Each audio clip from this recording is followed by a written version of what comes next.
Si tu ne fais pas pour les autres, qui va faire pour toi?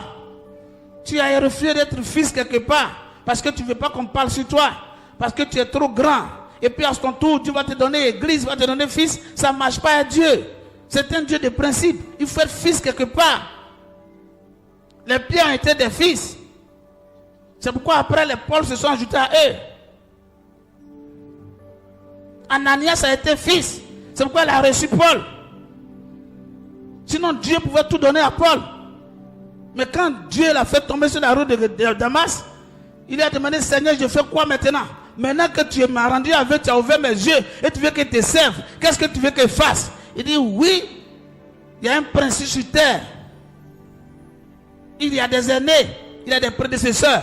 Il faut que tu ailles vers ton prédécesseur. Parce que moi-même, Jésus, j'ai été auprès de mon prédécesseur. J'ai été auprès d'un père qui est Jean. Jean, malgré que c'est mon cousin, mais j'ai été auprès de Jean. C'est Jean qui m'a ouvert le ciel. Le jour, il m'a touché, m'a fait rentrer dans l'eau. J'ai vu mon ciel s'ouvrir. Alors toi aussi, tu dois aller voir Ananias. Pour le reste de ton ministère, c'est lui qui va t'apprendre les principes du ministère du sacerdoce. Tu peux avoir l'onction.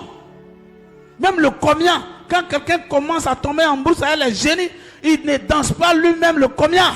Il faut que quelqu'un lâche sa figure. Moi j'étais petit, j'ai vu ça au village. On envoie un autre combien qui est plus grand, qui vient faire des cérémonies pour laver sa figure, pour que la personne danse. Mais le diable connaît ça, mais les chrétiens ne connaissent pas ça. Je sais parler la langue, je sais prier aussi, je sais lire la Bible, je suis universitaire, alors que lui n'est rien. Moi je suis universitaire, mon papa à nouveau 3e. Mais il m'a formé, il a lavé ma figure, il a ouvert mes yeux, il m'a communiqué le Saint-Esprit. Par l'imposition de main, il m'a imposé la main, il m'a communiqué l'Esprit de Dieu. Le Saint-Esprit se communique par l'imposition de main. Ceux qui sont déjà oints, ceux qui sont déjà remplis.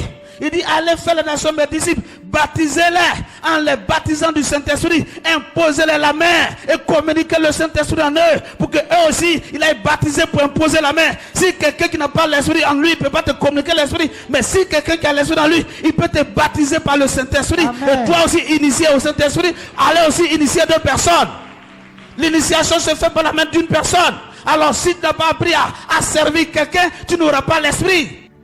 Tu ne veux pas servir les autres et tu veux avoir l'Esprit. Et beaucoup de pasteurs, ils sont partis sans l'Esprit parce que personne n'a imposé la main pour communiquer l'Esprit.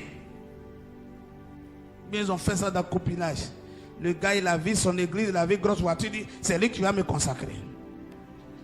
Oh, il n'a pas, lui-même il n'a pas encore la plénitude de l'esprit.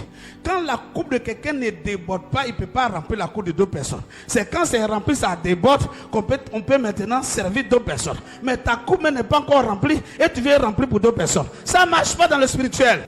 David dit, il oindit ma tête et ma coupe déborde. C'est quand la coupe a débordé qu'il s'est retrouvé au palais. Parce que maintenant il peut servir un peuple.